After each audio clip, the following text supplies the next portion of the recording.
تو یہ بات مسلمانوں کے ذہن میں ڈالی گئی، بتائی گئی کہ چونکہ ہجرت کرتے ہوئے سب سے بڑی پریشانی ایک انسان کو یا ایک عام آدمی کو سب سے بڑی پریشانی ہجرت کرتے ہوئے اپنی جان کے بعد، ہجرت ہو جانے کے بعد اپنی جان حفاظت سے وہاں پر جہاں پر لے کر جانی ہے وہاں پر لے جائے انسان اللہ تعالیٰ کی توفیق سے اور اللہ تعالیٰ کی فضل سے، اللہ تعالیٰ کی رحمت سے، تو وہاں پہنچ جانے کے بعد سب سے بڑی پریشانی جو انسان کو لاحق ہوتی ہے وہ یہ ہوتی ہے کہ انسان اب اپنی روزی کے معاملات کہاں سے کرے۔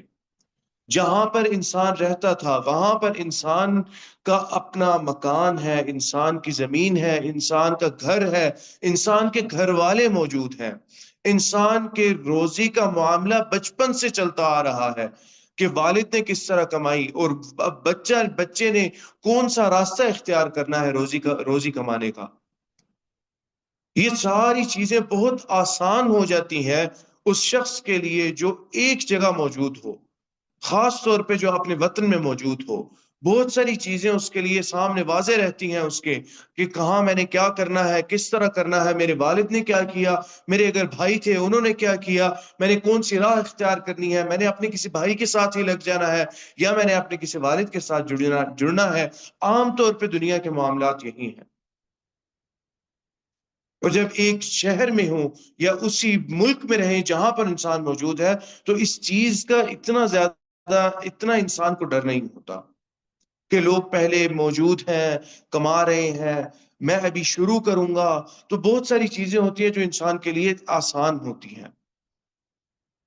مشکل تب آتی ہے جب انسان ہجرت کر کے دیار غیر چلا جاتا ہے، دار غیر جاتا ہے، وہاں پر انسان کے لیے مکان نہیں ہے، گھر نہیں ہے، انسان کا چھت، جو کہ اتنی اہم چیز تھی کہ نبی اکرم صلی اللہ علیہ وسلم نے سب سے پہلے اس مسئلے کو حل کیا کہ بھئی جو لوگ مدینہ سے آئے ہیں، آپ صلی اللہ علیہ وسلم مدینہ پہنچے، مدینہ کے لوگوں نے بہت ساتھ دیا مسلمانوں کا، حد سے زیادہ ساتھ، ایسا ساتھ جس کی مثال نہیں ملتی پوری تاریخ کے اندر، جس کی مثال نہیں ملتی۔ اس کے باوجود نبی اکرم صلی اللہ علیہ وسلم نے سب سے پہلے معاملات جو حل کیے ان میں سے چند معاملات میں سے یہ ایک معاملہ تھا کہ جو لوگ آ رہے ہیں ان کو چھت کیسے مہیا کرنی ہے، اور جو لوگ وہاں سے آ رہے ہیں ان کے روزی کے معاملات کیا ہوں گے۔ روزی کے معاملات اچھے ہوں گے تو دین کے معاملات کو لے کر چل سکیں گے۔ ہر بندہ ابو ہریرہ رضی اللہ تعالی عنہ نہیں ہو سکتا۔ صحابہ کرام کے اندر بھی اگر ہر بندہ حضرت ابو ہریرہ رضی اللہ تعالی عنہ ہوتا تو حضرت ابو ہریرہ رضی اللہ تعالی عنہ کے انداز پر علم حاصل کیا جاتا جیسے انہوں نے علم حاصل کیا۔ لیکن اہل صفہ وہ چند لوگ ہی تھے اہل صفہ کے جو اہل صفہ میں آئے اور جن کو نبی اکرم صلی اللہ علیہ وسلم نے ایک خاص جگہ مہیا کی کہ یہ اہل صفہ ہیں، یہ یہاں پر آئیں گے، یہاں پہ کوئی بھی آتا ہے آئے رہے۔ ان کے کھانے کا معاملہ اس طرح تھا کہ مدینے کے لوگ آپس میں مل جل کے ان کے لیے جتنا کر سکتے تھے کر لیتے تھے۔ آج کسی گھرانے نے کر دیا، آج دو چار گھرانوں نے مل کے ان کے کھانے کا کر دیا، اور تیسرے دن کسی نے بھی نہیں کیا۔ ہر بندہ یہ سمجھا کہ شاید دوسرا کر لے گا یا تیسرا کر لے گا یا چوتھا کر لے گا، اور اس دن کسی کی طرف سے نہیں آیا۔ تو ہر بندے کا معاملہ حضرت ابو ہریرہ رضی اللہ تعالی عنہ یا ان کے جو ساتھی تھے ان جیسا معاملہ نہیں تھا۔ حضرت ابو ہریرہ رضی اللہ عنہ کے خیبر کے وقت یا خیبر کے بعد ان کے اسلام کا معاملہ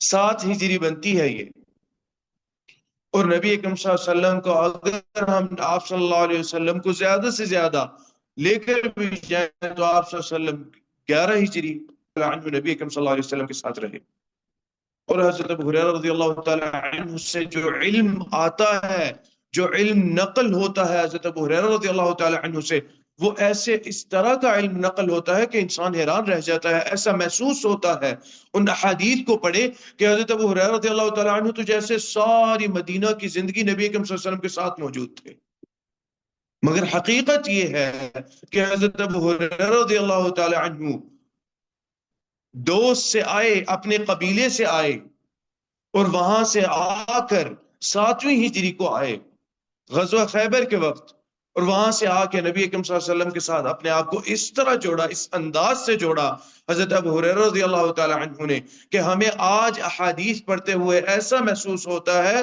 کہ شاید یہ پورے مدینے کا وہ آپ صلی اللہ علیہ وسلم کا جو وقت تھا، 10 سال کا جو عرصہ تھا، حضرت ابو ہریرہ اس پورے 10 سال میں آپ صلی اللہ علیہ وسلم کے ساتھ تھے، اور ایسی کوئی بات نہیں ہے۔ آپ صلی اللہ علیہ وسلم کے ساتھ چند سال تھے حضرت ابو ہریرہ رضی اللہ تعالی عنہ، لیکن حضرت ابو ہریرہ رضی اللہ تعالی عنہ نے ہجرت کی، ہجرت کرنے کے بعد اس چیز کا غم اور پریشانی اپنے ذہن میں بالکل نہیں پالی کہ میں نے رزق اور روزی کا معاملہ کہاں سے کرنا ہے، روزی روٹی کا معاملہ میرا کیا ہوگا۔ بس نبی اکرم صلی اللہ علیہ وسلم کے ساتھ جڑ گئے، آپ صلی اللہ علیہ وسلم کے اٹھنا بیٹھنا، آپ صلی اللہ علیہ وسلم کا آنا جانا، آپ صلی اللہ علیہ وسلم کے گھر کے باہر بیٹھ جاتے کہ آپ صلی اللہ علیہ وسلم جب بھی نکلیں گے میں آپ صلی اللہ علیہ وسلم کے ساتھ ہو لوں گا۔ یہاں تک کہ حالات اس طرح ہو گئے کہ حضرت ابو ہریرہ رضی اللہ تعالی عنہ فرماتے ہیں کہ میں بھوک کی شدت سے میں گر جاتا اور لوگ یہ سمجھتے شاید آج یہ مر گیا، پھر ہوش آتی، اٹھتے اور جاتے، پھر نبی اکرم صلی اللہ علیہ وسلم کے ساتھ جڑ جاتے۔ اتنی تکلیف اور اتنی شدت کا وقت حضرت ابو ہریرہ رضی اللہ تعالی عنہ نے کاٹا، اور اس کے بعد جتنے واقعات اور جتنی جہاں جہاں آپ صلی اللہ علیہ وسلم گئے، جتنے غزوات جو بھی تھا، حضرت ابو ہریرہ رضی اللہ تعالی عنہ ساتھ ساتھ رہے نبی کریم صلی اللہ علیہ وسلم کے۔ اہل صفہ میں تھے، کوئی کھانا دے جاتا تو ٹھیک ہے کھا لیا جاتا، کوئی کھانا نہ دے کر جاتا تو نہ کھاتے۔ اہل صفہ کا معاملہ اس طرح تھا کہ ان کے پاس کچھ کھجوریں آئیں، اہل صفہ والوں نے آ کے کھجوریں دو دو تین تین کھجوریں ایک ساتھ منہ میں ڈالنا شروع کر دی، اور ایک صحابی تھے وہ ایک ایک کھجور ڈالتے ہیں تو ان کو کہتے ہیں کہ تم ایک ایک کیوں ڈالتے ہو؟ بھوک کی شدت کی وجہ سے دو دو تین تین کھجوریں ایک ساتھ منہ میں ڈال رہے تھے۔ یہ تمام اہل صفہ کا معاملہ تھا، لیکن ہر بندے کا ایمان اس مقام پر اور اس مرتبے پر نہیں ہوتا جس مرتبے پر حضرت ابو ہریرہ رضی اللہ تعالی عنہ کا مقام رہا، ایمان رہا۔ تو آپ صلی اللہ علیہ وسلم نے اس چیز کا خاص اہتمام کیا کہ میرے صحابہ کہاں پر رہیں گے، چھت کہاں پر ہوگی ان کی۔ مہاجرین صحابہ جو تھے، اور اس چیز کا خیال رکھتے ہوئے آپ صلی اللہ علیہ وسلم نے بہت سارے معاملات کیے۔ پھر اس کے بعد آپ صلی اللہ علیہ وسلم نے ان کے کھانے پینے کا معاملہ، ان کی کمائی کا معاملہ، جو تاجر صحابہ کرام تھے وہ اپنی تجارت میں لگ گئے، کس طرح تجارت میں لگنا ہے، کسی کے ساتھ لگنا ہے، کسی کہاں پہ لگنا ہے، سارے معاملات آپ صلی اللہ علیہ وسلم نے دیکھے۔ مالی طور پہ صحابہ کرام کو آپ صلی اللہ علیہ وسلم نے اتنا بنایا کہ کم سے کم روزی کے معاملات وہ اپنے چلانے، اس لحاظ سے وہ پریشان نہ ہو۔ اس کے باوجود اگر آپ نبی اکرم صلی اللہ علیہ وسلم کی سیرت پڑھیں تو آپ کو اندازہ ہوگا کہ ان معاملات کے باوجود کتنی سختیاں نبی اکرم صلی اللہ علیہ وسلم اور صحابہ کرام پر مدینہ میں ہجرت کے بعد بھی آئیں۔ اللہ تعالیٰ نے امتحان لیا صحابہ کرام کا۔ احزاب کا واقعہ کس کو نہیں پتا؟ احزاب کا مطلب کیا ہے؟ احزاب کا مطلب متعدد لشکر ہے۔ یہ وہ جنگ ہے جس کے اندر سارے لشکر مسلمانوں کے خلاف جمع ہو گئے تھے، پورا عرب مسلمانوں کے خلاف جمع ہو گیا تھا، عرب کے عیسائی بھی مسلمانوں کے خلاف جمع ہو گئے تھے۔ ہر وہ بندہ جو مسلمان نہیں تھا یا تو وہ خود آ گیا، یا اس نے اپنے قبیلے کے بندے بھیج دیے، یا اپنا پورا لشکر لے کر آ گیا، یا اپنے لشکر کو بھیجا، خود اپنے قبیلے میں رہا، لیکن سارے مسلمانوں کے خلاف جمع ہو گئے۔ اور اس وقت حالت یہ تھی کہ اس وقت قحط کا معاملہ تھا، قحط کا سما تھا مدینہ کے اندر، کھانا کھانے کی شدت سے کمی تھی، لیکن نبی اکرم صلی اللہ علیہ وسلم اور مسلمانوں نے اپنی حفاظت کرنی تھی۔ نبی اکرم صلی اللہ علیہ وسلم صحابہ کرام کے ساتھ بیٹھے، مشورہ لیا نبی اکرم صلی اللہ علیہ وسلم نے صحابہ کرام سے کہ ہم نے کیا کرنا ہے، کس طرح کرنا ہے، اور پھر وہاں سے خندق کا ایک معاملہ سامنے آیا کہ خندق کھودنی ہے، اور اس خندق کو کھودنے میں کس طرح نبی اکرم صلی اللہ علیہ وسلم بھوک کی شدت سے آپ صلی اللہ علیہ وسلم گزرے، اور تمام صحابہ کرام شدید بھوک کی حالت میں تھے۔ یہ وہ چیز ہے جس کی طرف یہاں پر اللہ تعالیٰ اشارہ کر رہے ہیں۔ اللہ تعالیٰ ارشاد فرماتے ہیں کہ اس چیز کا کے متعلق تمہیں پریشان ہونے کی ضرورت نہیں ہے، اس چیز کی ذمہ داری اللہ تعالیٰ نے اپنے سر لے رکھی ہے۔ اللہ تعالیٰ ارشاد فرماتے ہیں وَكَأَيٍّ مِّن دَابَّةٍ لَا تَحْمِلُ رِزْقَهَا اللَّهُ يَرْزُقُهَا وَإِيَّاكُمْ وَهُوَ السَّمِيعُ الْعَلِيمُ، اور کوئی ایسا چرند پرند جان والا جس کے جاندار لا تحمل رزقها، اس کا رزق اس کسی کی ذمہ داری نہیں ہے، نہ ہی اس نے خود اپنے رزق کی خود ذمہ داری اٹھا رکھی ہے، اور نہ ہی کسی اور نے اس کے رزق کی ذمہ داری اٹھا رکھی ہے۔ انسان کے ہاتھ میں لوگوں کے رزق موجود ہوں تو انسان تو ظلم کرنے سے پیچھے ہٹے نہ۔ کوئی ایسا معاملہ نہ ہو کہ جس معاملے کے اندر انسان پر ظلم اور سختی نہ کر دے۔ اگر رزق کا معاملہ انسان کے ہاتھ میں ہوتا، یہ تو ہمیں اللہ تعالیٰ کا شکر ادا کرنا چاہیے کہ رزق کا معاملہ تو اللہ تعالیٰ کے ہاتھ میں ہے۔ انسان فرعون بننے میں وقت نہ لگا تھا، اگر رزق کا معاملہ اللہ تعالیٰ نے انسانوں کے رزق کا معاملہ انسانوں کے ہاتھ میں دے دیا ہوتا۔ اس کی بہت ساری دنیا میں مثالیں پائی جاتی ہیں، لیکن ہمیں شکر ادا کرنا ہے کہ یہ رزق کا معاملہ اللہ تعالیٰ آپ نے اپنے ہاتھ میں رکھا ہے۔ کبھی انسان پر سختی آتی ہے، کبھی انسان پر شدت آتی ہے، وہ انسان کو اللہ تعالیٰ جانچتے ہیں، اللہ تعالیٰ انسان کا امتحان لیتے ہیں۔ اللہ تعالیٰ انسان پر کبھی سختی لے کر آتے ہیں، خاص طور پہ مومن پر۔ مومن کا معاملہ ہے اس طرح کا کہ اللہ تعالیٰ مومن کے ساتھ امتحان والا معاملہ رکھتے ہیں کہ ساری نعمتیں اس دنیا میں تو نہیں لے جانی، آخرت کے لیے بھی تو کچھ رکھنا ہے۔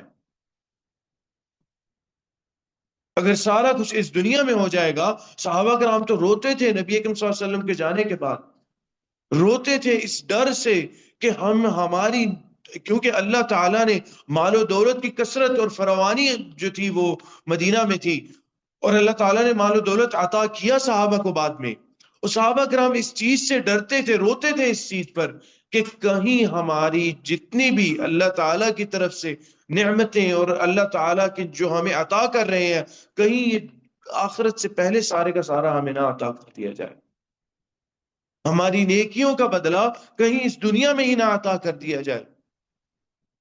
اس چیز کو سوچ کے روتے تھے۔ ہم کبھی اس چیز کو سوچ کے روئے ہیں؟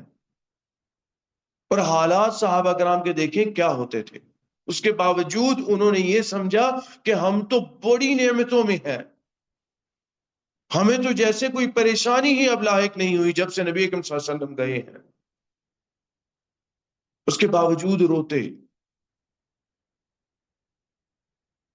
اس بات کو سوچ کے کہ کہیں اللہ یہ نہ کہہ دیں کہ جتنا اجر و ثواب اور جتنا تمہیں بدلہ ملنا تھا وہ تو دنیا میں دے دیا، قیامت کے لیے تو کچھ نہیں رہا۔ یہ بات صحابہ کرام کے ذہن میں تھی، یہ انداز تھا ان کا سوچنے کا ان معاملات کو۔ اور ہمارے زمانے میں، اس زمانے میں ایک کم سے کم آدمی، اس کا بھی اگر مقابلہ کیا جائے صحابہ کرام کے معاملات سے، یا صحابہ کرام کی جو عام ایک صحابی تھے ان سے ان کا تقابل کیا جائے اگر، تو شاید وہ ایک کم سے کم آدمی بھی آج کے زمانے کا مالی لحاظ سے بہتر ہو صحابہ کرام سے۔ دیکھیں صحابہ کرام کے اندر امراء صحابہ کرام ان کی کثرت نہیں ہے، اللہ تعالیٰ ایسے صحابہ کرام موجود ہیں جن کو اللہ تعالیٰ نے بہت پیسہ دیا، لیکن وہ کثرت نہیں تھی ان کی۔ کثرت ایسے ہی صحابہ کرام کی تھی جن کے معاملات سخت رہے، جن کو شدت کا سامنا تھا، اور جن کو اللہ تعالیٰ نے مال عطا کیا انہوں نے اپنے لیے حالات خود سخت بنا لیے، سارا مال صدقے میں دے دیتے۔ زینب رضی اللہ تعالی عنہ، دو ہیں نبی اکرم صلی اللہ علیہ وسلم کے زوجات میں جن کا نام زینب ہے، زینب بنت خزیمہ اور زینب بنت جحش۔ دونوں کے بارے میں آتا ہے کہ فقراء کو پریشانی ہی نہیں تھی جب تک یہ دونوں زینب ان کے درمیان موجود تھی، کہ ان کا ہاتھ رکتا ہی نہیں دینے کے معاملے میں۔ خلفاء کی طرف سے ان کو جتنا بھی پیسہ ملتا یا ان کی جتنی بھی ذمہ داری تھی کہ آپ نے زوجات، نبی اکرم صلی اللہ علیہ وسلم کی زوجات کو دینا ہے، اتنا اور اتنا دینا ہے، وہ جتنا بھی ہوتا ان کا ہاتھ نہ رکتا، وہ سارے کا سارا لوگوں کے درمیان خرچ کر دیتے۔ لیکن اس طرح کا خرچ کرنے کے لیے انسان میں پھر ایمان کی بھی طاقت کی ضرورت ہے۔ اگر انسان میں اس طرح کے ایمان کی طاقت نہیں تو نبی اکرم صلی اللہ علیہ وسلم والی بات ہے کہ آپ صلی اللہ علیہ وسلم نے حضرت عمر سے پوچھ لیا کہ عمر گھر والوں کے لیے کیا چھوڑ کے آئے ہو؟ انہوں نے کہا یا رسول اللہ میں گھر والوں کے لیے آدھا مال چھوڑ کے آیا ہوں اور آدھا آپ کے لیے لے کے آ گیا، آدھا اللہ کی راہ میں دینے کے لیے لے آیا ہوں۔ کیونکہ آپ صلی اللہ علیہ وسلم نے اعلان کیا تھا کہ جس کے پاس جو بھی ہے، جس طرح بھی وہ مدد کر سکتا ہے، وہ مدد کے لیے آ جائے۔ صحابہ کرام جتنی استطاعت تھی وہ مدد کے لیے لشکر تیار کرنا تھا۔ صحابہ کرام میں ہر جس صحابی کے اندر جتنی استطاعت تھی وہ لے کر آ گئے، یہاں تک کہ ایک صحابی ایک پوٹلی کے اندر کھجورے لے کے آ گئے، کہتے ہیں اللہ کے نبی میرے پاس یہی موجود ہے بس۔ بلکہ کچھ روایت کے اندر ایسی بھی بات آتی ہے کہ ان کو یہ دیتے ہوئے تھوڑا سا کم محسوس ہو رہا تھا اور اپنے آپ کو وہ محسوس کر رہے تھے کہ میں کچھ نہیں دے پا رہا۔ اللہ کے نبی صلی اللہ علیہ وسلم نے ان کی آؤ بھگت کی، ان کو آؤ آؤ ادھر آؤ ادھر آؤ، بالکل یہاں پہ رکھ دو، یہاں ایسے جیسے بہت کی اہمیت ہے اس چھوٹے سے کپڑے کے اندر جو کھجورے وہ لے کر آئے تھے، ان کھجوروں کی بہت زیادہ اہمیت ہے۔ آپ صلی اللہ علیہ وسلم نے ان کو محسوس بھی نہیں ہونے دیا۔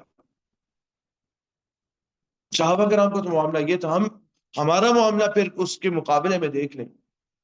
اچھا یہ 2 یا 3 میں نے دیکھی کیا کرنا ہے، یہ 2 یا 3 جو کھجورے ہیں یا 2 یا 3 ریال ہے یا جو آدھا ریال ہے وہ میں نے اس بندے کے لیے تو نہیں دینا۔ اتقوا النار ولو بشق تمرہ، اس حدیث پر عمل کرتے ہوئے میں نے دینا ہے کہ میں نے اپنے آپ کو جہنم کی آگ سے بچانا ہے۔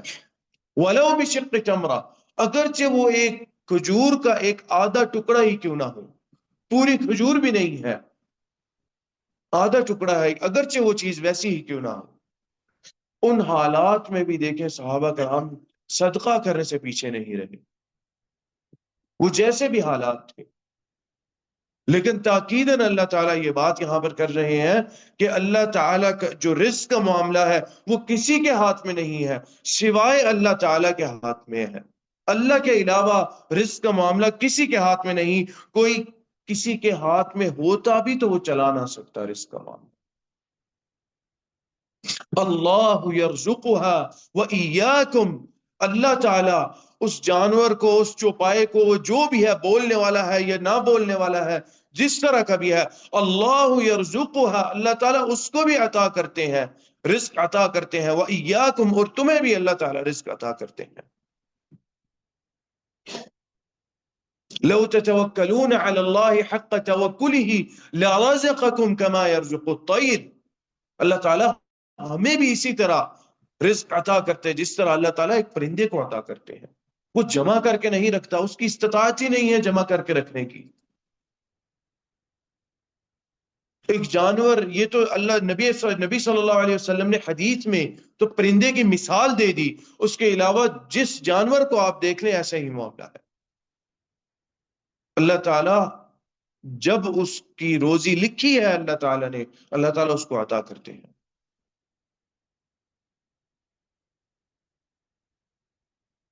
ایسا ہو نہیں سکتا کہ اللہ تعالیٰ روزی اور اللہ تعالیٰ نے لکھی ہو اور وہ اس کو پہنچے نہ۔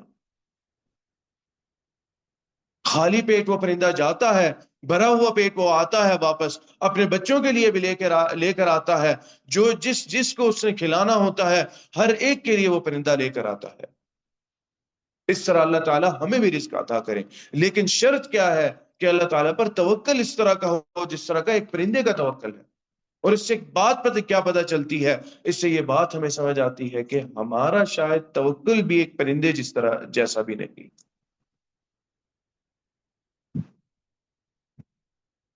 ہم نے محنت کرنی ہے، محنت سے انکار نہیں ہے، کیونکہ پرندہ بھی محنت کرتا ہے لیکن اللہ تعالیٰ اس کے بدلے میں پھر اس کو عطا کرتے ہیں۔ لیکن اس کا ایمان اور اس کا یقین اللہ تعالیٰ پر ہی ہے کہ مجھے اللہ تعالیٰ عطا کریں گے۔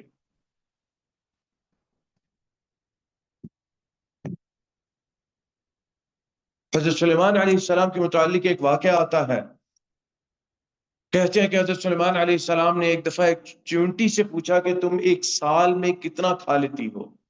اس نے بتایا کہ میں ایک سال میں اتنا کھا لیتی ہوں۔ حضرت سلیمان علیہ السلام نے اتنا کھانا ایک برتن میں ڈال کے اس کو چونٹی کو اندر ڈالا اور وہ بند کر دیا۔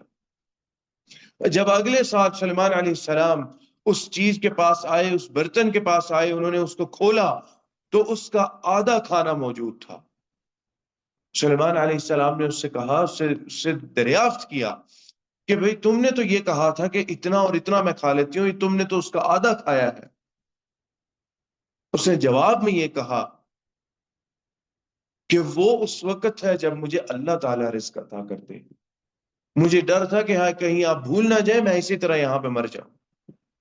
انسان کا معاملہ یہی ہے۔ حضرت سلیمان علیہ السلام کو اس پہ غصہ نہیں چڑھا کہ بھئی تم کیا ہو، کس طرح ہو، تمہیں پتہ نہیں ہے میں کون ہوں، میں بادشاہ ہوں، مجھے اللہ تعالیٰ نے کیا کچھ عطا کر رکھا ہے، مجھے اللہ تعالیٰ نے کون کون سی قوت عطا کر رکھی ہے۔ جانوروں سے بات کرنا، جنات کا حضرت سلیمان علیہ السلام کے ان تمام کنٹرول جنات کا حضرت سلیمان علیہ السلام کے ہاتھ میں ہے، اور ہوا کو حضرت سلیمان علیہ السلام اب خود کنٹرول کرتے ہیں، جہاں چاہتے ہیں، جس طرح چاہتے ہیں، جس تیزی سے چاہتے ہیں حکم دیتے ہیں، وہ ہوا چلتی ہے۔ ایسی بادشاہت سلیمان علیہ السلام کو عطا کی اللہ تعالیٰ نے کہ اس کے بعد اللہ تعالیٰ نے کسی کو ایسی بادشاہت نہیں عطا کی، اور یہ دعا تھی سلیمان علیہ السلام کی۔ اس چیز کا نبی اکرم صلی اللہ علیہ وسلم نے بھی اقرار کیا۔ تو سلیمان علیہ السلام کے معاملے میں جن کو اللہ تعالیٰ نے اتنی استطاعت عطا کی تھی یا اتنی قوت عطا کی تھی، ان کا معاملہ اس طرح تھا، تو ایک عام آدمی کا معاملہ کیا ہوگا؟ اس لیے چاہیے ہمیں کہ ہم اللہ تعالیٰ پر توکل کریں اس طرح جس طرح توکل کرنے کا حق ہے، اور جب ہم یہ کام کریں گے تو ہم اللہ تعالیٰ کو وہ مقام اور وہ مرتبہ اور وہ عزت ہم عطا کریں گے جو اللہ تعالیٰ کے جس کے اللہ تعالیٰ حقدار ہیں، جس کے بارے میں اللہ تعالیٰ قرآن میں یہ بات ارشاد کرتے ہیں۔ اللہ تعالیٰ فرماتے ہیں کہ وَمَا قَدَرُ اللَّهَ حَقَّ قَدْرِ، کہ تم لوگوں نے اے انسان اللہ تعالیٰ کی جو قدر ہے، جو عظمت ہے، وہ ویسے نہیں کی جیسے حقدار ہے اللہ تعالیٰ جس کے۔ اور اس کے اندر سب سے پہلی بات توحید کے مسائل آ جاتے ہیں، اور توکل توحید کے مسائل کے اندر ایک بہت بڑی چابی ہے۔ جتنی ہماری توحید پختہ ہوگی اتنا ہمارا توکل اللہ تعالیٰ پہ زیادہ ہوگا، اور جتنی ہماری توحید کمزور ہوگی اور اتنا ہی توکل ہمارا اللہ تعالیٰ پر کمزور ہو جائے گا۔ اور اس چیز کو برقرار رکھنا، اس توکل کو ایک مقام پہ برقرار رکھنا، یہ آسان چیز نہیں ہے۔ آسان حالات میں اللہ تعالیٰ پر توکل کرنا آسان ہے، مشکل میں اللہ تعالیٰ پر توکل کرنا ہے کہ اب ہم پریشانی میں ہیں، جس بھی حالت میں ہیں، اس حالت میں بھی میں نے اللہ تعالیٰ پر ہی توکل کرنا ہے۔ اللہ تعالیٰ ہی ہے جو مجھے عطا کرنے والے ہیں، اللہ تعالیٰ ہی ہے جو مجھے نجات دلانے والے ہیں۔ آگے اللہ تعالیٰ ارشاد فرماتے ہیں وَهُوَ السَّمِيعُ الْعَلِيمُ، اور اللہ تعالیٰ کیا ہے؟ سننے والے ہیں اور جاننے والے ہیں۔ آگے اللہ تعالیٰ ارشاد فرماتے ہیں، پھر توحید کی طرف واپس اللہ تعالیٰ لے کر آ گئے، وَلَئِن سَأَلْتَهُمْ، اور اگر اے اللہ کے نبی صلی اللہ علیہ وسلم آپ ان سے پوچھتے ہیں، سَأَلْتَهُمْ پوچھتے ہیں آپ ان سے، من خلق السماوات والارض وسخر الشمس والقمر لَيَقُولُنَّ اللَّهُ، کہ کس نے آسمان اور زمین کو پیدا کیا، وَسَخَّرَ الشَّمْسَ وَالْقَمَرَ، اور شمس اور قمر، سورج اور چاند کو اپنے ایک خاص راستے پر اللہ تعالیٰ نے چلا رکھا، وہ اپنے اس راستے سے نکلتے نہیں، وہ ٹکراتے نہیں، وہ وہاں سے ہل نہیں جاتے۔ کیوں نہیں ہوتا؟ یہ کون کرتا ہے؟ لَيَقُولُنَّ اللَّهُ، تو وہ ضرور یہ کہیں گے کہ یہ اللہ تعالیٰ ہی ہے جو کرتے ہیں، یہ رب ہے ہمارا جو کرتا ہے۔ یہاں پہ دو تاکیدی حروف ہیں، لام اور اس کے بعد نون تاکیدہ۔ اللہ تعالیٰ یہ بھی کہہ سکتے تھے یقولون اللہ، وہ جواب دیتے ہیں، وہ کہتے ہیں کہ وہ اللہ تعالیٰ ہے۔ لیکن یہ بات اللہ تعالیٰ نے نہیں کہی، بلکہ اللہ تعالیٰ نے یہ کہا کہ وہ ضرور بھی ضرور 2 دفعہ ایک ہی کلمے کے اندر اللہ تعالیٰ نے شدت اور تاکید کا کلمہ لے کر آ گئے، اور وہاں پہ ظاہر کر دیا کہ اصل میں انسان کے دل کے اندر یہ بات ہمیشہ موجود رہتی ہے۔ وہ ضرور بھی ضرور یہ کہیں گے کہ یہ تو اللہ تعالیٰ کے ہاتھ میں ہے سارا کچھ، رب اللہ تعالیٰ ہے ہر شے کے، ہر ہر انسان کے اللہ تعالیٰ رب ہے، ہر مخلوق کے اللہ تعالیٰ رب ہے۔ یہ عقیدہ اس وقت کے کفار میں موجود تھا، لیکن یہ عقیدہ آج کے کفار میں موجود نہیں ہے، یا آج کے مشرکین میں یہ عقیدہ موجود نہیں ہے۔ اس وقت کے مشرکین میں یہ عقیدہ موجود تھا، جس کی وجہ سے اللہ تعالیٰ نے یہ بات یہاں پر ذکر کی۔ آگے اللہ تعالیٰ ارشاد فرماتے ہیں فَأَنَّا يُؤْفَكُونَ، تو کس بات پہ یا وہ کیا بات یہ لوگ کرتے ہیں، یا کس بات کا اعتراض کیا جاتا ہے، کس چیز پر اعتراض کرتے ہیں؟ ان لوگوں کا اعتراض الوہیت پر تھا، عبادت کے معاملے میں نبی اکرم صلی اللہ علیہ وسلم کے ساتھ لڑائی تھی، رب ہونے کے معاملے میں لڑائی نہیں تھی۔ رب تو مانتے تھے کہ اللہ تعالیٰ رب ہے، پکارنے کے معاملے میں اللہ تعالیٰ نے قرآن میں ہی ارشاد فرمایا کہ اگر تمہیں کوئی مصیبت اور کوئی پریشانی آتی ہے تو اللہ تعالیٰ کو ہی پکارنے لگتے ہیں، اور جب وہاں سے نجات اللہ تعالیٰ عطا کرتے ہیں تو کسی اور کو پکارنا شروع کر دیتے ہیں۔ یہ چیز تو اللہ نے قرآن میں ارشاد فرما دی۔ فَأَنَّا يُؤْفَكُونَ، اعتراض کس بات کا ہے، کس چیز، کیا باتیں تم لوگ بناتے ہو؟ وہ باتیں عبادت کے معاملے میں تھی۔ رب تو ان عبادت کس کی کرنی ہے، یہاں پر آ کر لڑائی شروع ہو گئی۔ جب نبی اکرم صلی اللہ علیہ وسلم نے بھی اعلان کیا کہ اے لوگو قولوا لا الہ الا اللہ تفلحوا تملکوا العرب والعجم، آپ صلی اللہ علیہ وسلم نے نتیجہ بھی دیا، آپ صلی اللہ علیہ وسلم نے اس کا بدلہ بھی دیا کہ اس دنیا میں یہ بدلہ ہوگا کہ بادشاہ بن جاؤ گے، ہر چیز اللہ تعالیٰ تمہارے قدموں کے تحت کر دے گا۔ لیکن اس کے باوجود وہ عبادت والی بات وہاں پہ وہ آ کے رک گئے کہ بھئی ہمارے باپ دادا نے ایسے کیا تھا، آپ آ کے کیسے بتاتے ہیں اس طرح ہے اور اس طرح ہے؟ ہمارے باپ دادا نے ہمیں یہ بات بتائی تھی، آپ آ کے کیوں کہتے ہیں کہ جی صرف ایک اللہ کی عبادت کرو، ان بتوں کو گرا دو، ان کو توڑ دو، یہ جھوٹے ہیں، ان کو پکارنا بند کر دو، قیامت کے دن ان کو لایا جائے گا، ان سے پوچھا جائے گا، یہ تو بات نہیں کریں گے، یہ تمہارے خلاف گواہی دے دیں گے، یہ تم کیوں کہتے ہو؟ نبی اکرم صلی اللہ علیہ وسلم سے وہ لوگ کہتے ہیں۔ لڑائی ہی اس بات کی شروع ہو گئی۔ جب آپ صلی اللہ علیہ وسلم نے کہا انی نذیر لکم بین یدی عذاب شدید، ابو لہب نے کھڑے ہو کے کہا تبا لک لہذا جمعتنا، لعنت ہو تمہارے اوپر، نعوذ باللہ، کہ اس لیے تم نے ہمیں جمع کیا ہے، یہ وجہ تھی تم نے ہمیں جمع کیا ہے۔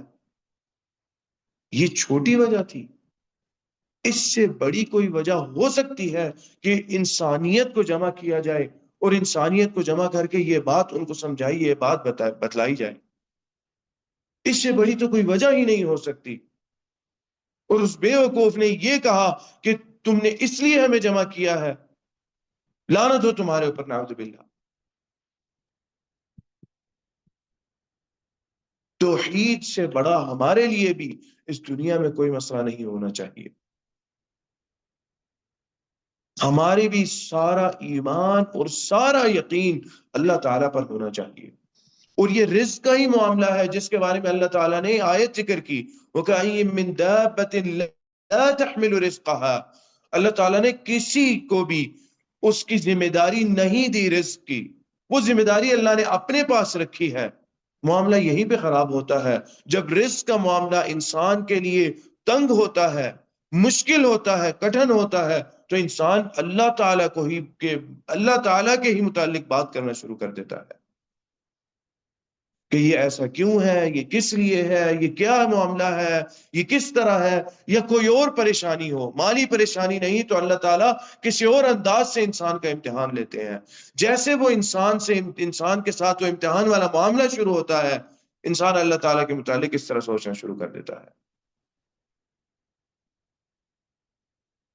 نسأل اللہ السلامۃ والعافیہ۔ آگے اللہ تعالیٰ ارشاد فرماتے ہیں اللہ، یہ اللہ ہی ہے، یبسط الرزق لمن یشاء، کھولتے ہیں رزق کو، لمن یشاء، جس کے لیے چاہتے ہیں، من عبادہ، اپنے بندوں میں سے، ویقدر لہ، اور اللہ تعالیٰ اس پر مقدر کر دیتے ہیں یا اس کے لیے مقدر کر دیتے ہیں وہ چیز، اس کے مقدر میں وہ چیز کر دیتے ہیں۔ کون ہے وہ اس چیز کو پھیر سکے؟ دنیا میں بڑے بڑے آئے جنہوں نے لوگوں کے ایمان کو ڈگمگانے کی کوشش کی، لوگوں کے ایمان کو اللہ تعالی سے ہٹانے کی کوشش کی کہ میں بھی دیکھو ایسے کر سکتا ہوں، میں بھی یہ کر سکتا ہوں، میں بھی یہ کر سکتا ہوں، اس کو دے دیا، اس کو مار دیا، اس سے چھین لیا، اس کو عطا کر دیا۔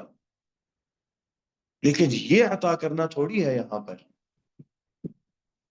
اللہ تعالیٰ بنا ظلم کے ایسی جگہ سے عطا کرتے ہیں کہ نہ کسی سے لیا نہ کسی سے چھینا، اس کے باوجود اللہ تعالیٰ دوسرے کو عطا کرتے ہیں، اور جس سے اللہ تعالیٰ نے لیا اس کے اندر کسی کا ہاتھ نہیں۔ اگر اللہ تعالیٰ نے لیا تو ہمارا بھی ایمان ہونا چاہیے کہ یہ اللہ تعالیٰ کا دیا ہوا تھا اور اللہ تعالیٰ نے ہم سے لے لیا۔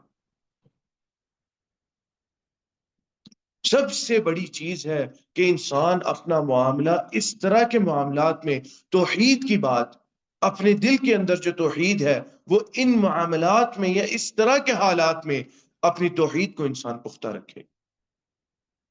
پریشان ہوتا ہے، انسان کی طبیعت ہے، انسان پریشان ہو جاتا ہے، لیکن اس پریشانی میں ہم نے اللہ تعالی سے مانگنا ہے جو میری چاہت ہے، اللہ تعالیٰ یہ نہیں ہوا، بہت تکلیف ہے اللہ تعالیٰ دل کے اندر، یہ نہیں ہوا، کیوں نہیں ہوا یہ سمجھ نہیں، یہ نہیں پوچھوں گا میں، دل کرتا ہے پوچھنے کا کہ اللہ تعالیٰ کیوں نہیں ہوا یہ، لیکن اللہ تعالیٰ میرا ایمان تجھ پر یہ ہے، اور یہ سوال میں نہیں پوچھوں گا کہ اللہ تعالیٰ یہ کیوں نہیں ہوا، یہ نہیں ہوا تو اس وجہ سے کہ میرے لیے خیر اس میں تھی کہ یہ نہیں ہوا۔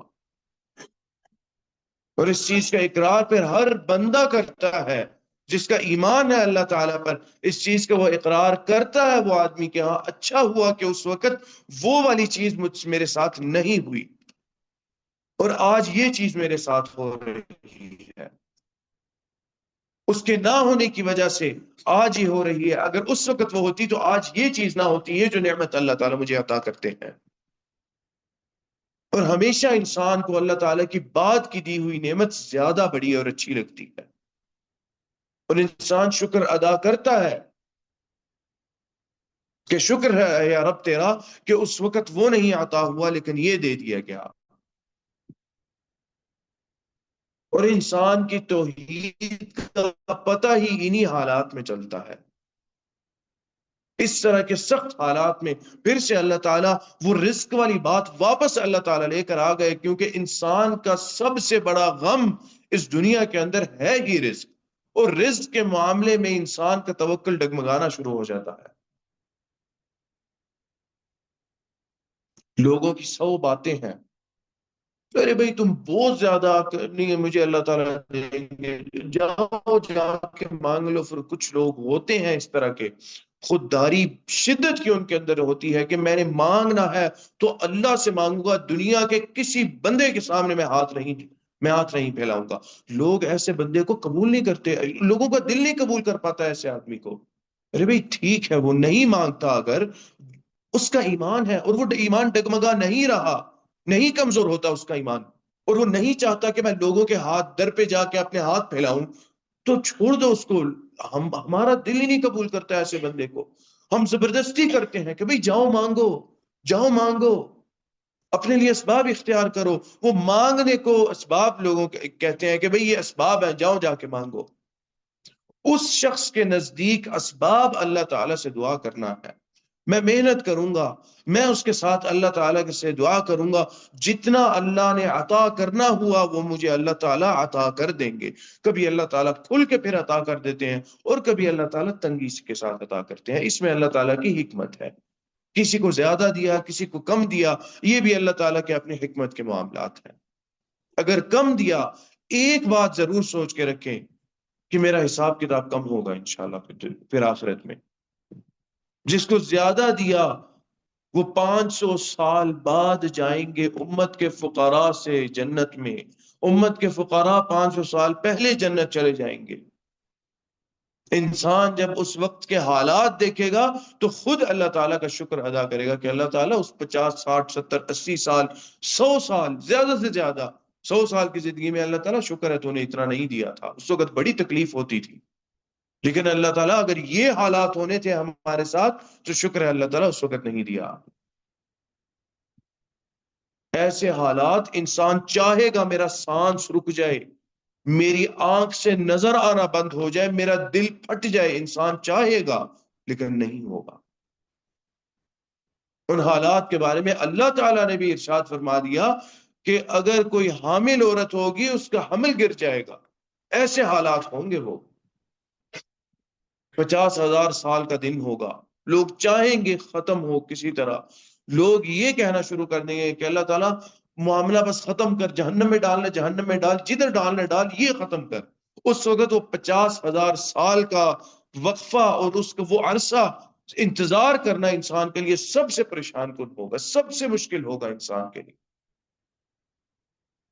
وہ جب حالات ہوں گے تو انسان شکر ادا کرے گا کہ اللہ تعالیٰ شکر ہے تو نے نہیں دیا تھا دنیا میں.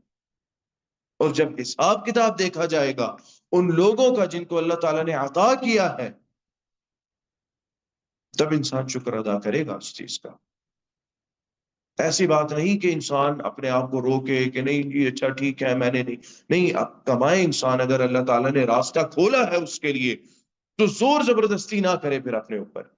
کمائے لیکن اب مال کا حق دے, جو اللہ تعالیٰ نے اس کے مال میں حق رکھا ہے وہ حق دے, اللہ تعالیٰ کی راہ میں وہ حق دے, اور اس کے بعد اپنے مال سے لوگوں کو جتنا زیادہ ہو سکتا ہے دے, تاکہ انسان اپنے معاملے میں اپنے لیے, کیونکہ دل میں اللہ تعالیٰ نے اس دنیا میں مال کی محبت رکھ دی ہے اللہ تعالیٰ نے, اور اس کثرت سے مال کمانے کو اللہ نے حرام نہیں قرار دیا. حساب کتاب کا کہا کہ تھوڑا لمبا ہوگا بس, لیکن ویسے کمانے نہیں دیے. یہ نہیں فرمایا کہ بھئی یہ جائز نہیں ہے. اس لیے انسان اپنے لیے گواہ پیدا کر لے, لوگوں کی اتنی مدد کرے. اللہ تعالیٰ آپ نے مجھے دیا ہے, میں اتنی مدد کروں گا, اتنی مدد کروں گا, اتنی مدد کروں گا کہ انشاءاللہ اپنے لیے میں گواہ پیدا کر لوں گا.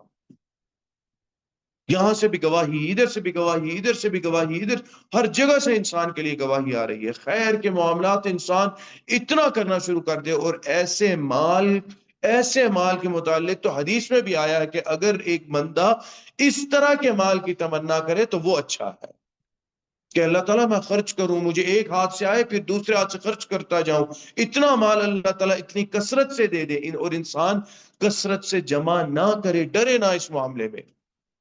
مجھے روز کا آتا ہے, مجھے روز کے لاکھوں آتے ہیں, وہ لاکھوں کے لاکھوں نکال دیے انسان نے. اللہ تعالیٰ نے کوٹھیاں بھی دی ہیں, اللہ تعالیٰ نے روٹی بھی نہیں روکی, اللہ تعالیٰ نے رزق بھی عطا کیا ہے, سب کچھ اللہ تعالیٰ نے عطا کر رکھا ہے. اس حالت میں ہمارا معاملہ یہ ہے کہ ہم اور روک کے رکھتے ہیں کہ بھئی میں اور جمع کر لوں, میں یہ بھی کر لوں, میں یہ بھی کر لوں, میں یہ بھی کر لوں. ہمارے درمیان اور اس امیر کے درمیان جس کے متعلق حدیث میں آیا ہے کہ وہ ایسی امارت کی طلب انسان اگر کرے تو جائز ہے, وہ امارت یہی ہے کہ انسان بہت عطا کرتا ہے اس امارت کے اندر, اللہ تعالیٰ کی راہ میں خرچ کرتا ہے. ایسی امارت ہو تو انسان کے اپنے لیے جس کو انسان عطا کرے گا, خلوص دل کے ساتھ انسان عطا کرے گا, اللہ تعالیٰ اس بندے کو, اس شخص کے لیے جس کو عطا کرے گا اللہ تعالیٰ اس شخص کے لیے, دینے والے کو اللہ تعالیٰ دینے والے کے حق میں اللہ تعالیٰ گواہ بنا دیں گے, اس نیکی کا گواہ بنا دیں گے.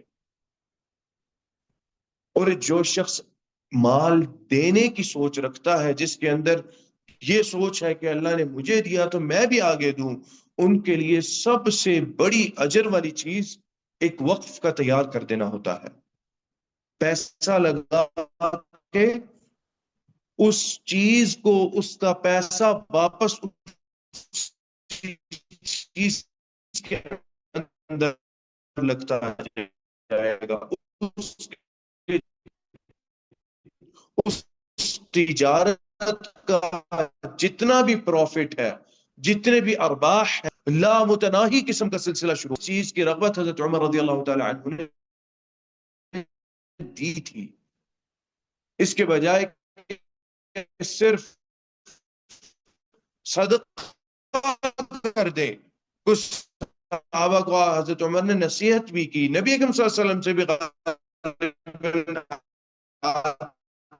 ہے اس طرح کی چیز کہ اگر صرف صدقہ کر دینا، اللہ کی راہ میں وقف کر دو۔ آج بھی ان کی زمینیں، وہ وقف شمال آج بھی موجود ہے، اس لیے حضرت عثمان بن عفان رضی اللہ تعالیٰ عنہ کا بینک اکاؤنٹ آج بھی موجود ہے راجی بینک کے اندر۔ ان کا یہ اخلاص نیت تھا کہ آج 1400 سال بعد بھی حضرت عثمان بن عفان کا وہ معاملہ آج بھی چل رہا ہے، وہ بینک اکاؤنٹ آج بھی نہیں۔ کچھ لوگوں نے تو یہ بات بھی کی کہ حضرت عثمان بن عفان کے نام پہ کچھ بلڈنگز بھی موجود ہیں مکہ کے اندر، جو گورنمنٹ اسی پیسے کو استعمال کر کے جس نے بنائی اور جو اس راستے میں خرچ کی جا رہی ہے، جن کو اس انداز سے استعمال کیا جاتا ہے، اور ان کا پیسہ واپس، ان کا جتنا بھی ارباح اور جتنے بھی پروفٹس آتے ہیں ان کو اس اکاؤنٹ میں ڈالا جاتا ہے، اور اس کو پھر واپس اللہ تعالیٰ کی راہ میں استعمال کیا جاتا ہے۔ وہ آج تک سرکل چل رہا ہے، جتنی بھی حکمران آئے، یہ اللہ تعالیٰ کی، دیکھیں اللہ تعالیٰ کی توفیق تھی کہ ہم نے اس چیز کا خیال رکھنا ہے، یہ نہیں کہ گول کر دینا، گما دینا۔ 1400 سال بعد بھی اللہ تعالیٰ نے اس کو محفوظ کر کے رکھا۔ یہ مالداروں کے لیے سب سے بڑی چیز ہے کہ ایک وقف تیار کر دیں، اپنے بچوں کے لیے ہو، اپنے خاندان والوں کے لیے ہو، بہت اجر ہے اس کے اندر۔ آگے اللہ تعالیٰ ارشاد فرماتے ہیں، ان اللہ، بے شک اللہ تعالیٰ، بکل شیء، ہر چیز پر، علیم، اللہ تعالیٰ علم رکھتے ہیں، ہر چیز کا علم اللہ تعالیٰ رکھتے ہیں، کوئی ایسی چیز نہیں جو اللہ تعالیٰ کے علم سے باہر ہو۔ کیونکہ رزق کی بات کر رہے تھے، رزق کا تعلق علم کے ساتھ ہے، کس کو کتنا دینا ہے، کیسے دینا ہے، کیوں دینا ہے، زیادہ ہے، تھوڑا ہے، اس کی کیا وجہ ہے، اس ساری چیز کا تعلق علم کے ساتھ ہے۔ اسی انداز سے اللہ تعالیٰ نے آیت کا بھی اختتام کیا، ان اللہ بکل شیء علیم، اللہ تعالیٰ کسی کے لیے کھولتے ہیں اور کسی کے لیے اللہ تعالیٰ تنگ کر دیتے ہیں۔ کسی کے لیے کھولتے ہیں تو وہی مقدر میں لکھ دیا، جس کے لیے تنگ کیا کچھ وہی مقدر میں لکھ دیا۔ کیوں لکھا؟ اس کا علم اللہ تعالیٰ کے پاس ہے، کسی کو زیادہ دیا، کسی کو کم دیا۔ کافر ہے، اللہ تعالیٰ پر ایمان نہیں ہے، بہت سے ایسے ہیں جن کو بہت زیادہ اللہ تعالیٰ نے عطا کیا، اور بہت سے ایسے ہیں جن کا سخت انکار ہے اللہ تعالیٰ کے ساتھ، ان کا کوئی ایمان نہیں ہے اللہ تعالیٰ پر، اس کے باوجود اللہ تعالیٰ نے کچھ نہیں دیا۔ یہ معاملات اللہ تعالیٰ کے ہاتھ میں ہے۔ ہاں یہ بات ہے کہ اللہ تعالیٰ نے کفار کے لیے اس دنیا کو جنت بنایا ہے، الدنیا سجن المؤمن و جنت الکافر، کافر کے لیے ہے جنت، اور اس لیے وہ یہ سوچتا ہے کہ میں جو چاہوں، جیسے چاہوں، جس انداز سے چاہوں، بس میرے پاس پیسہ آنا چاہیے۔ حلال اور حرام کی تمیز اللہ تعالیٰ نے ایک مسلمان کو دی ہے، اس کا خیال رکھنا ایک مسلمان کو اللہ تعالیٰ نے عطا کیا ہے، اور اس چیز کے اثرات ایک مسلمان پھر اپنی آنے والی نسل کے اندر محسوس کرتا ہے، اپنے گھر میں محسوس کرتا ہے، اپنی زندگی میں اس کی برکت، حلال کی برکت انسان محسوس کرتا ہے۔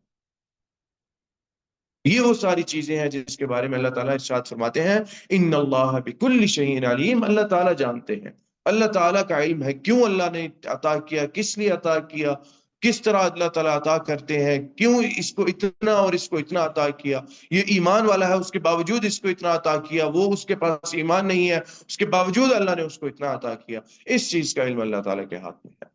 اور ایک بات اللہ کے نبی صلی اللہ علیہ وسلم سے ہمیں سنوا دی کہ بھئی سن لو، یہ تمہارے لیے سجن ہے، تمہارے لیے جیل ہے اے مومن، اور کافر کے لیے جنت ہے۔ وہ ہر چیز چاہے گا میں یہیں سے حاصل کر لوں، اس کے بعد تو موت ہے، اس کے لیے موت کے بعد کچھ نہیں، ہمارے لیے موت کے بعد اصل زندگی شروع ہوتی ہے۔ اس چیز پر اگر ایمان، ہم سب کا ایمان پختہ ہو جائے، ہم سب کا ایمان پکا ہو جائے، تو بہت سارے معاملات ٹھیک ہو جائیں، بہت سارے معاملات سدھر جائیں، مالی معاملات ہیں، اخلاقی معاملات ہیں، عبادت کے معاملات ہیں، یہ تمام معاملات سیدھے ہو جائیں، ٹھیک ہو جائیں۔ ہمارا اگر پختہ یقین ہو، ایمان ہو اس چیز پر، کہ ہم نے فوت ہونا ہے، اور فوت ہونے کے بعد زندگی آگے شروع ہو جائے گی۔ ایمان ایسی بات نہیں کہ ایمان نہیں ہے، ایمان ہے الحمدللہ، ہر مسلمان کا اس چیز پر ایمان ہے، لیکن وہ کمزور ہو جاتا ہے، شیطان اس کو کمزور کر دیتا ہے، شیطان بھلا دیتا ہے، یہ شیطان غافل کر دیتا ہے، اتنا کہ انسان کہتا ہے اچھا ٹھیک ہے دیکھی جائے گی۔ اگر یاد دہانی بھی کرائی جائے کہ بھئی اللہ سے ڈرو، تم لوگوں پہ ظلم کرتے ہو، لوگوں کا مال کھاتے ہو، اچھا دیکھی جائے گی اس وقت، اللہ تعالیٰ غفور الرحیم ہے۔ یہ شیطان کے وساوس سے یہ ایک الگ مصیبت، ایک الگ پریشانی ہے، لیکن یہ ہے کہ انسان کے دل میں ایمان ہے، اس کے باوجود اللہ تعالیٰ پکڑ ضرور کریں گے۔ اللہ تعالیٰ سے دعا ہے کہ جو کہا اور جو سنا اللہ تعالیٰ ہمیں اس پر عمل کرنے کی توفیق عطا فرمائے۔ قد قلت ما قلت ان صوابا فمن اللہ وان خطأ فمنی والشیطان واستغفر اللہ انه كان غفارا۔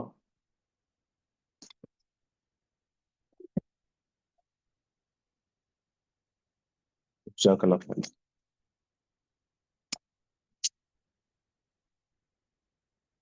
أعوذ بالله من الشيطان الرجيم.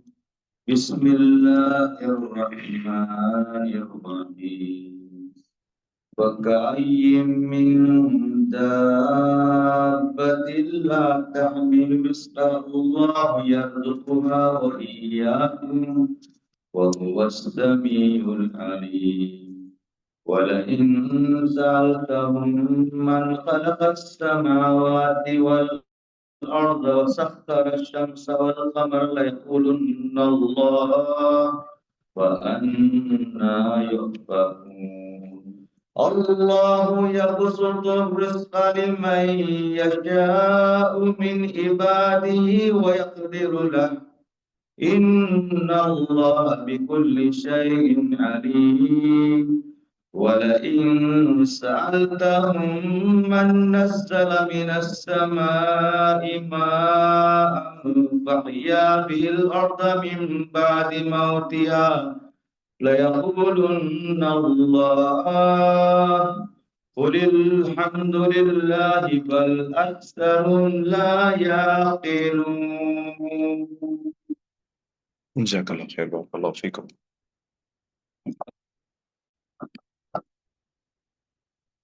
یہ سوال ہے کہ احرام کی حالت میں مچھر کو مارنا اس کا کیا گناہ ہے؟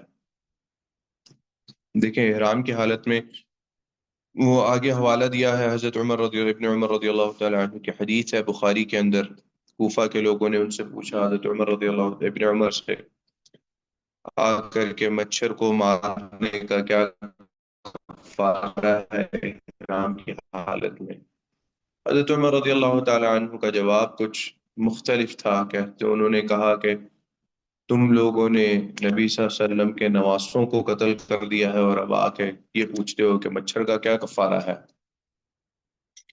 تو یہ کچھ سخت معاملات ہیں، اور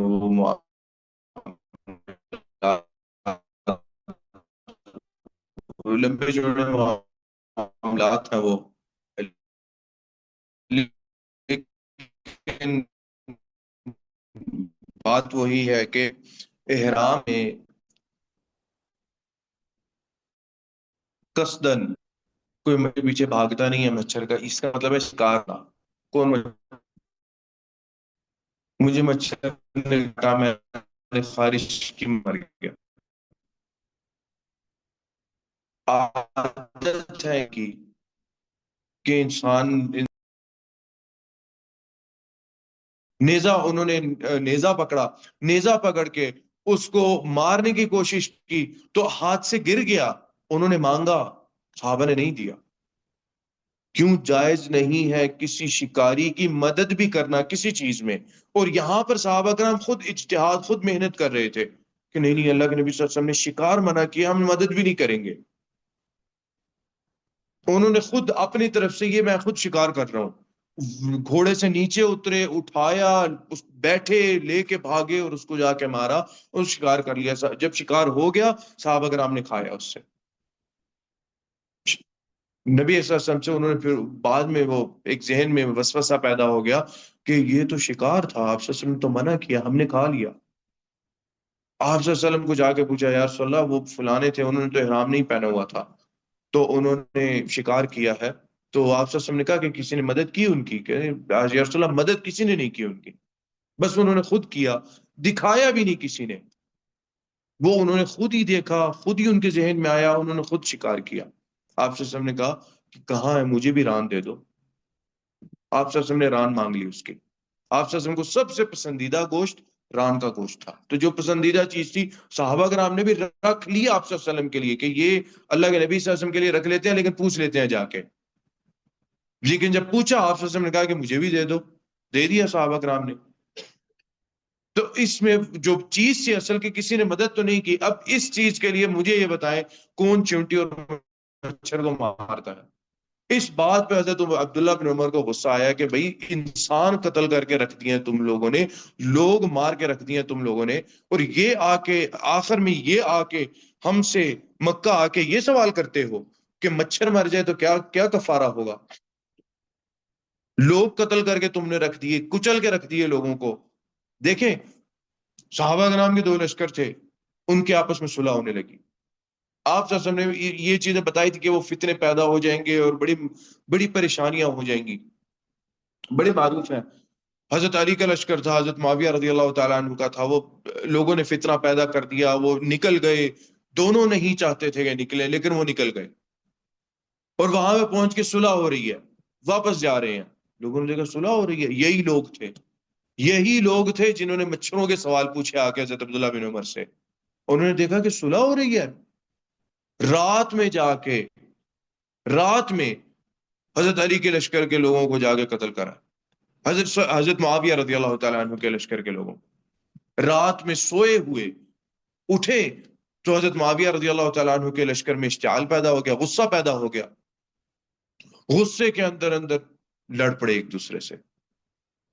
حضرت علی کہتے تھے رضی اللہ تعالیٰ عنہ حضرت معاویہ کو، معاویہ میرا ایک لے لو، اپنا ایک دے دو، میرے 20 لے لو۔ حضرت علی کو کہتے تھے او بزدلو یار، کیا لڑنا جانتے ہی نہیں لڑنا۔ حضرت علی کہتے تھے سبحان اللہ، یہ لوگ ہمیں آگے کہتے ہیں بزدلو۔ جنگوں میں آ کے صحابہ کرام سے کہا، یہ تو اچھے ایمان والے لوگ تھے، اچھے سچے لوگ تھے، انہوں نے کہا کہ ہم آپ کے ساتھ، یہ حضرت غالباً حضرت عبداللہ بن زبیر کے بارے میں آتا ہے کہ بھئی ہم ویسے لڑنا چاہتے ہیں جیسے آپ لڑا کرتے تھے۔ انہوں نے کہا بھئی تم نہیں لڑ سکتے، رہنے دو۔ نہیں نہیں ہم لڑنا چاہتے ہیں۔ اچھا ٹھیک ہے، چند بندوں کو لیا، کون کون میرے ساتھ لڑنا چاہتا ہے؟ لیا، چل پڑے۔ رومیوں کے ساتھ جنگ تھی، لشکر کی صفیں کاٹنا شروع کی، پہلی صف کاٹی، دوسری صف کاٹی، تیسری صف کاٹی، پیچھے دیکھا کوئی موجود نہیں تھا، واپس نہیں مڑے، صفیں کاٹتے ہوئے لشکر کے دوسرے کونے پہ چلے گئے۔ روایات میں آتا ہے کہ اس لشکر کے سپہ سالار کو، جو کفار کے عیسائیوں کا سپہ سالار تھا، اس کو اس تک پہنچ گئے، وہاں سے لوگ ڈر گئے کہ یہ تو مار دے گا ہمارے سپہ سالار کو۔ وہاں سے واپس آئے، واپس آ کے بولتے ہیں بھائی کدھر چلے گئے تھے، میں تو ڈھونڈ رہا تھا پیچھے مڑ کے۔ حیران رہ گئے کہ اس طرح جنگ کرتے تھے آپ لوگ؟ ہم تو ایسے ہی کرتے تھے جنگ،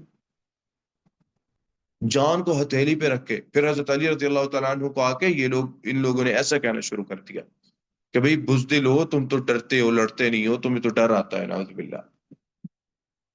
تاریخ کے اوراق کو کھنگالے تو بڑی تکلیف دہ چیزیں کچھ نکلتی ہیں، جو بڑے تکلیف دہ معاملات نکلتے ہیں ان لوگوں کے جو لوگ اپنے آپ کو بہت بڑا علم بردار کہتے ہیں اسلام کا۔ حقیقت یہ ہے، اگر صحیح انسان عقل کے ساتھ، سمجھ کے ساتھ کچھ تاریخ کے اوراق کو ٹٹولے، اور پھر آپ کو پتہ ہے پھنساتے کہاں پہ ہیں؟ پھنساتے وہاں پہ ہیں، اس نے یہ کہہ دیا، اس نے یہ کہہ دیا، اس نے یہ، اس سے مراد صحابہ کرام تھے، فلاں صحابی نے یہ کہہ دیا، اس کے خلاف یہ کہہ دیا، اس کے خلاف یہ کہہ دیا، اس نے اس کے خلاف یہ کہہ دیا، جو اصل بات تھی پوری وہ پیچھے گول مول گھما دیتے ہیں، اختلافات کی طرف لے جاتے ہیں۔ اختلاف انسان کے اندر نہیں ہوتا، ہوتا ہے انسان کے اندر اختلاف۔ نبی اکرم صلی اللہ علیہ وسلم کے بارے میں کہتے ہیں او جی ممبروں پہ چڑھ کے گالی دیتے تھے، ایک طریقہ ہے عربی زبان کا. یہ مسئلہ سب سے بڑا مسئلہ عربی زبان کو نہ جاننے کی وجہ سے ہوا.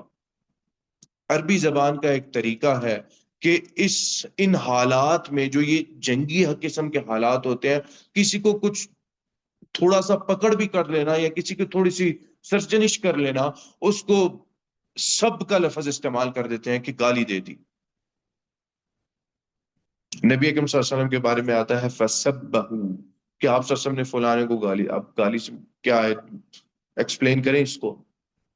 اگر عربی زبان میں ہر وہاں پہ جا کے کہیں گے نہیں وہ کچھ آپ صلی اللہ علیہ وسلم نے کوئی پکڑ کی، آپ صلی اللہ علیہ وسلم نے اس کو کچھ تھوڑا برا بھلا کہہ دیا. ہاں، عربی زبان کا اسلوب ہے، سمجھیں عربی زبان کو اچھی طرح پہلے. یہ عربی زبان کا طریقہ ہے. جیسے کہ اردو زبان کا طریقہ ہے کہ انسان چلتے اگر کوئی معاملہ خراب ہو یا کوئی آپ بچہ ہے، کوئی گدھا ہے، گدھے کا مطلب یہ نہیں کہ وہ فعلاً گدھا ہے، میں اس کو کہہ رہا ہوں کہ وہ گدھا ہے.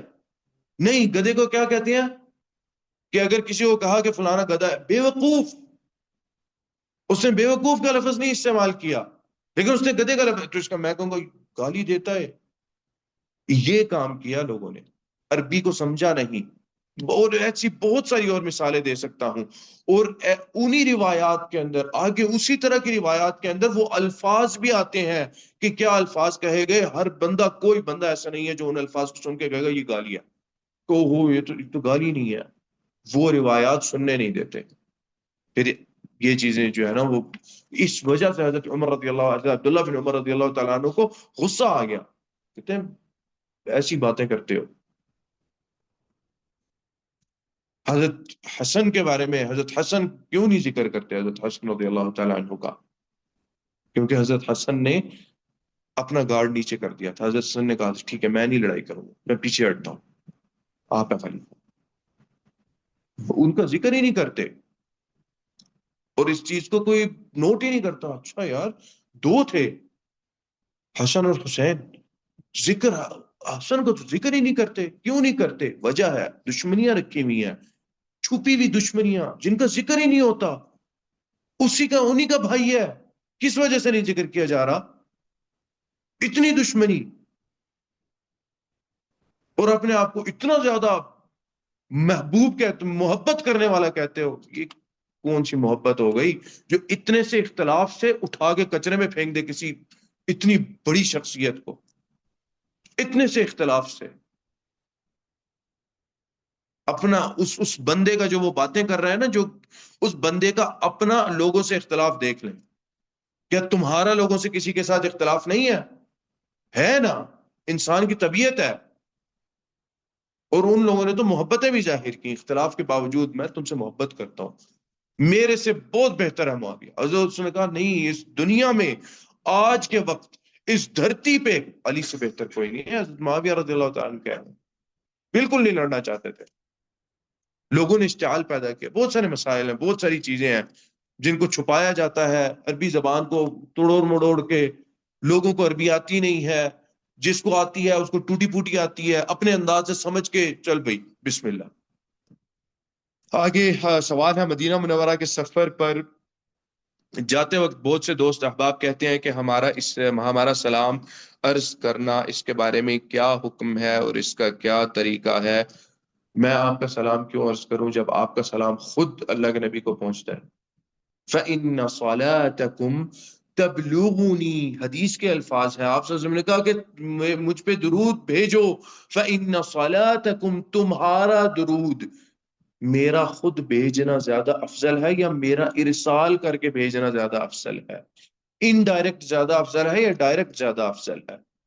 میں یہ کہوں کہ بھئی اللہ تعالیٰ سے میرے لیے دعا کرنا، اور یہ کہوں کہ میں اللہ سے اپنے لیے دعا کرتا ہوں. ہر بندے نے، ہر عالم نے یہ بات کہی ہے، ہر ذو علم نے.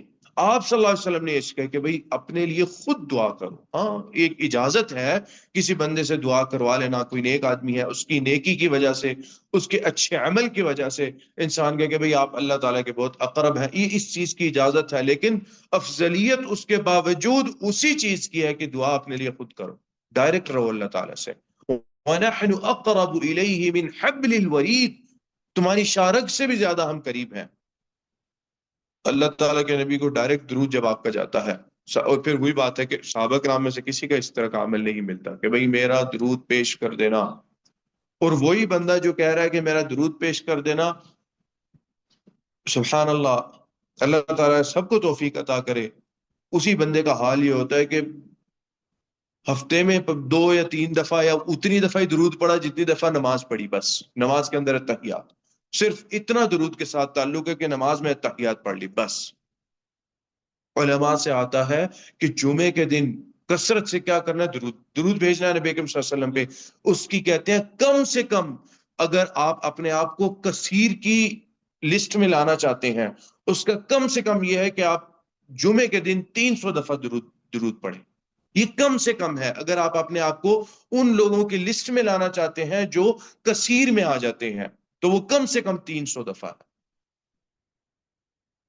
ہمارا تعلق کیا ہے درود شریف کے ساتھ؟ صحابی آتے ہیں نبی اکرم صلی اللہ علیہ وسلم کے پاس، انہوں نے کہا یا رسول اللہ میں آپ پہ دعا میں کتنا درود پڑھوں؟ اب یہ بھی ایک الگ کانسیپٹ ہے کہ دعا میں درود، ہم درود کو ایک یہ چیز سمجھتے ہیں کہ اچھا یہ دعا کو ابتدا کرنے والی چیز ہے بس، اس کے بعد ڈن، اس کے بعد میں اللہ تعالیٰ سے دعا مانگوں، یس ٹھیک ہے، بڑی اچھی چیز ہے۔ لیکن صحابی کہتے ہیں یا رسول اللہ میں کتنا درود آپ پر بھیجوں؟ آپ صلی اللہ علیہ وسلم نے کہا کہ جتنا ہو سکے۔ انہوں نے کہا یا رسول اللہ میں آپ صلی اللہ علیہ وسلم میں آدھا کر دوں؟ آپ صلی اللہ علیہ وسلم نے کہا فَإِن زِدْتَ فَهُوَ خَيْرٌ لَكَ۔ اچھا آپ صلی اللہ علیہ وسلم 3/4 کر دوں؟ فَإِن زِدْتَ فَهُوَ خَيْرٌ لَكَ۔ انہوں نے کہا یا رسول ابھی بھی فَإِن زِدْتَ فَهُوَ خَيْرٌ، یعنی میری دعا کے اندر میرے درود کتنا میں ہونا چاہیے، درود شریف کتنا ہونا چاہیے، اور میری دعا کتنی ہونی چاہیے، میری اللہ تعالیٰ سے طلب کتنی، اللہ تعالیٰ مجھے یہ عطا کر دے، یہ عطا کر دے، مجھے معاف کر دے، میرے ماں باپ کو معاف، یہ والا پارٹ کتنا ہونا چاہیے، اور آپ کے درود کا کتنا حصہ ہونا چاہیے؟ آدھے سے بھی زیادہ۔ انہوں نے کہا یا رسول اللہ اچھا پھر میری ساری دعا آپ پہ درود ہے، میں آپ کے اوپر درود بھیجنے کے علاوہ کوئی دعا ہی نہیں اللہ سے مانگوں گا، صرف آپ پہ درود بھیجوں گا۔ آپ صلی اللہ علیہ وسلم نے کیا جواب دیا؟ تکفی ہمک، تمہاری جتنی پریشانیاں ہیں ان کی ذمہ داری اللہ نے لے لی، پوری کر دیں گے، ختم کر دیں گے۔ وَيُغْفَرُ لَكَ ذَنْبُكَ، تمہارا ہر گناہ اللہ معاف کرتے جائیں گے۔ یہی چیز ہے نا، ہم پریشانیوں کا نام لیتے ہیں، اللہ تعالیٰ یہ پریشانی دور کر دے، یہ پریشانی دور کر دے، یہ عطا کر دے، یہ عطا کر دے۔ درود شریف کے نتیجے میں اللہ تعالیٰ نے کہہ دیا اگر پوری کی پوری دعا تمہاری درود ہو جائے گی تو کفا ہمک، تمہارے غم اور پریشانی کی ذمہ داری اللہ نے لے لی، یعنی ہٹا دیں گے، اور ہٹانے والے ہیں یہ اللہ تعالیٰ۔ وَيُغْفَرُ لَكَ ذَنْبُكَ، سب سے بڑی چیز تمہارا گناہ معاف، تمہارے گناہ معاف کر دیں گے۔ اس سے زیادہ کوئی چیز انسان کو چاہیے؟ اور پھر دوسرے کو کہتے ہیں کہ بھئی تم میری طرف سے پہنچانا، وہ تو ایک پہنچائے گا اگر پہنچائے گا، اس کے بعد ختم۔ یہ جو سوچ ہے نا، اس سوچ نے ہمارے معاشرے میں، یا عام طور پہ جس معاشرے میں یہ سوچ پائی جاتی ہے، لوگوں کو درود شریف سے دور کیا ہوا ہے۔ اس طرح کا عمل پہلے تو یہ صحابہ کرام سے کوئی ثابت کر دیں کہ انہوں نے جا کے پہنچایا ہو، جب اللہ کے نبی خود صلی اللہ علیہ وسلم خود آپ کو کہتے ہیں کہ بھئی تم پڑھنا، تمہارا مجھے سیدھا سیدھا پہنچے گا۔ دیکھیں اس طرح پہنچے اللہ کے نبی صلی اللہ علیہ وسلم کو کہ دیکھ، یہ ایک تصور دے رہا ہوں، لیکن حقیقتاً معاملہ یہ نہیں ہے، ایک تصویر سامنے پیش کر رہا ہوں کہ یہ کہا جائے کہ فلانا بندہ فلانے کے نام کا سلام آپ کو دیتا ہے، یا یہ کہا جائے فرشتہ اللہ کے نبی صلی اللہ علیہ وسلم کو آپ کا نام لے کے کہے کہ اللہ کے نبی فلانے نے آپ کو درود، یہ زیادہ افضل ہے یا وہ انڈائریکٹ لمبا چوڑا گول گھوم پھر کے؟ یہ نہیں ذکر ہوگا کہ اللہ کے نبی وہ مدینہ آ رہا تھا تو وہ مدینہ آیا ہے تو مدینہ آ کے اس نے یہ کام کیا ہے۔ صحابہ کرام مدینہ سے باہر سے آتے، بہت سارے صحابہ کرام کے باہر سے آتے، تب بھی خاص مسجد نبوی، نبی صلی اللہ علیہ وسلم کی قبر کی زیارت کے لیے نہیں جاتے، مسجد نبوی نماز پڑھنے جاتے۔ کیوں؟ یہ عمل تھا اللہ کے نبی صلی اللہ علیہ وسلم کا کہ جب بھی باہر سے آتے تو نماز پڑھتے، قبر کی زیارت کے لیے نہ جاتے، یعنی آپ صلی اللہ علیہ وسلم کی قبر کی زیارت کے لیے نماز پڑھنے جاتے۔ حدیث کے اندر بھی جس کا ذکر ہے وہ یہ نہیں ہے کہ بھئی مدینہ آؤ گے تو میری قبر کی زیارت کرو گے تو یہ اجر ملے گا، نماز کا ذکر ہے، 1000 نماز کا اجر ملے گا۔ مدینہ آؤ گے، مدینہ آ کے نماز پڑھی 1000 نماز کا اجر ملے گا، نیک اعمال کرو گے وہ 1000 کا اجر ملے گا، لیکن وہ اس کرنے والے کو وہاں پہ ملے گا۔ وہ تو جس نے بھیجا وہ تو وہاں اس زمین میں نہیں ہے، یہ افضلیت اللہ تعالیٰ نے اس زمین کے لیے رکھ دی۔ بس اس اللہ تعالیٰ کا اس فرد پہ اپنا فضل و کرم ہے کہ اللہ تعالیٰ اس کو دنیا سے کہیں سے اٹھا کے مدینہ لے آیا 10-15 دن کے لیے، اس کے بعد وہ واپس اپنے ملک چلا گیا، یہ اللہ تعالیٰ کا فضل ہے۔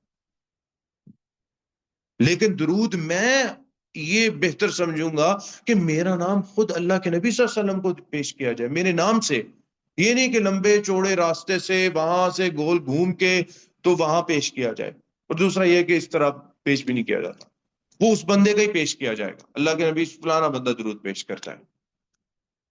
تو اس مسئلے کو اچھی طرح اور اچھے انداز سے سمجھ لیں اور خود درود بھیجنے کی اپنے اندر عادت پیدا کریں۔ اس عادت نے ہمیں خود درود بھیجنے سے دور کر دیا کہ بھئی تم بھیج دینا، بھئی تم کون ہو، تمہیں یاد نہیں ہے کیسے پڑھنا ہے درود کے؟ ہمیں تو درود کے صیغے بھی نہیں یاد، 2 3 4 صیغے ہیں درود کے۔ صحابہ کرام نے پوچھا یا رسول اللہ قد عرفنا کیف نصلی علیک کیف نسلم علیک فکیف نصلی علیک، اللہ کے نبی صلی اللہ علیہ وسلم ہمیں پتہ یہ ہے کہ آپ پہ سلام کیسے بھیجنا ہے، آپ پہ صلات کیسے بھیجنی ہے، یہ بھی سکھائیں۔ اللہ کے نبی صلی اللہ علیہ وسلم نے سکھایا 2 3 طریقوں سے کہ یہ بھی ہے، یہ طریقہ بھی ہے، یہ طریقہ بھی ہے درود پڑھنے کا میرے اوپر۔ ہمیں صرف ایک آتا ہے اور وہ بس ایک کے علاوہ اس دوسرا تیسرا طریقہ آتا ہی نہیں ہے۔ اتنی ہمیں ہمارے نزدیک اہمیت ہے، اہمیت بڑھائیں، سیکھیں اور خود درود بھیجیں۔ جب اللہ کے نبی صلی اللہ علیہ وسلم نے خود آپ کو مخاطب کر کے کہہ دیا کہ بھئی جہاں پہ ہو پڑھنا، تمہارا خود میرے پاس آ جائے گا درود، وہ جو وہاں پہ گیا اس کو اپنی عبادت کرنے دے، وہ اپنی عبادت کرے گا۔ جو عبادت کسی کے نام سے جائز ہے، جیسے کہ قربانی کرنا، ٹھیک ہے کسی کے نام کی، یہ میرے نام کی قربانی کرنا، اللہ کے نبی صلی اللہ علیہ وسلم بھی کر دیا کرتے تھے۔ حج پہ جا رہے ہو قربانی لے جاؤ میرے نام کی، کیوں؟ مکہ میں زیادہ اجر ہے مدینہ سے، حج کا سیزن ہے، حج کا تعلق مکہ سے ہے، مدینہ سے نہیں ہے۔ اس طرح اللہ تعالیٰ سے دعا ہے کہ جو کہا جو سنا اللہ تعالیٰ اس پر عمل کرنے کی توفیق عطا فرمائے۔ قد قلت ما قلت صوابا فمن الله وإن خطأ فمني والشيطان وأستغفر الله إنه كان غفارا۔ بسم الله الرحمن الرحيم الحمد لله رب العالمين الرحمن الرحيم مالك يوم الدين إياك نعبد وإياك نستعين اهدنا الصراط المستقيم صراط الذين أنعمت عليهم غير المغضوب عليهم ولا الضالين آمين۔ اللهم اغفر لنا ما قدمنا وما أخرنا وما أسررنا وما أعلنا وما أنت أعلم به منا، أنت المقدم وأنت المؤخر، لا إله إلا أنت، رب ارحمهما كما ربياني صغيرا، رب ارحمهما كما ربياني صغيرا، رب ارحمهما كما ربياني صغيرا، ربنا آتنا في الدنيا حسنة وفي الآخرة حسنة وقنا عذاب النار، ربنا تقبل منا إنك أنت السميع العليم وتب علينا إنك أنت التواب الرحيم، وصل اللهم وسلم على نبينا محمد وعلى آله وصحبه أجمعين۔